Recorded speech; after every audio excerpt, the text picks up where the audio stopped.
भारत को अभिव्यक्ति की आज़ादी की अवधारणा पर दूसरों से सबक लेने की जरूरत नहीं है, ये कहना है विदेश मंत्री एस जयशंकर का। विदेश मंत्री एस जयशंकर ने कनाडा को लेकर कहा कि अभिव्यक्ति की आज़ादी का इस्तेमाल हिंसा भड़काने के लिए नहीं होना चाहिए। बीते दिन यानी शुक्रवार को वाशिंगटन डीसी में एक संवाददाता सम्मेलन को संबोधित करते हुए जयशंकर ने कहा था कि अमेरिकी पक्ष को इस मुद्दे पर बता दिया गया है और मैंने अमेरिकियों को भारत की चिंताओं के बारे में विस्तृत जानकारी दी। मैंने कहा कि कनाडाई लोगों को लेकर हमें ज़्यादा चिंता करने की आवश्यकता है। हम एक लोकतंत्र देश हैं, हम अन्य लोगों से सीखने की ज़रूरत नहीं समझते और आज़ादी के बारे में तो बिल्कुल नहीं, लेकिन हम लोगों को ये बता सकते हैं कि आज़ादी क्या होती है और आज़ादी के मायने क्या हैं। आज़ादी हिंसा को उकसाने वाली नहीं हो सकती। हमारे लिए आज़ादी का दुरुपयोग होता है इस तरह से कार्य करना। उन्होंने पूछा कि अगर देश भारत के बारे में स्थिति की बात करें तो उनके राजनयिकों, दूतावासों और नागरिकों को धमकी मिलती है और उनकी सुरक्षा पर संकट के बादल मंडराते हैं तो वो क्या करें। उन्होंने पूछा कि अगर आप मेरी जगह होते तो आप क्या करते।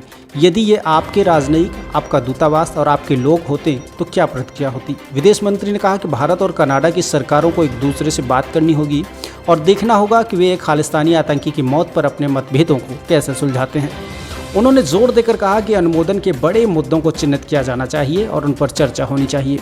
इस साल जुलाई में सैन फ्रांसिस्को में भारतीय वाणिज्य दूतावास पर हमले के बारे में पूछे जाने पर विदेश मंत्री एस जयशंकर ने कहा है कि अमेरिकी यात्रा के दौरान ये मुद्दा उठाया गया था और उन्होंने एक सतत चर्चा बताया इसे। हमारे रिश्तों के कई आयाम हैं और हमें कई क्षेत्रों में एक दूसरे को सहयोग करना है। जब हम दुनिया को देखते हैं तो ऐसे क्षेत्र हैं जहां हमारा एक और झुकाव रहता है और हितों के मामले में जुड़ाव भी है। ऐसे में इन क्षेत्रों में हम बहुत करीब से एक दूसरे के साथ काम करते हैं। उन्होंने कहा कि मैं निष्पक्ष रहना चाहता हूं। अगर किसी बात पर चर्चा होती है तो मैं उसके बारे में पारदर्शी हूं। मुझे कहने की आवश्यकता नहीं है या कोई दिक्कत नहीं है कि हाँ, हमने इस पर चर्चा की। मैं नहीं चाहता कि भारत अमेरिका संबंधों के बारे में लोग कुछ गलत सोचें।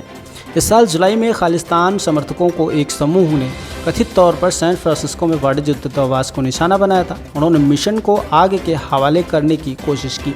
गनीमत रही कि कोई बड़ी क्षति नहीं हुई और इस दौरान कोई घायल भी नहीं हुआ। पुलिस घटना की जांच कर रही है। घटना के बाद अमेरिका ने इसकी कड़ी निंदा की थी। ब्यूरो रिपोर्ट, नई दिल्ली।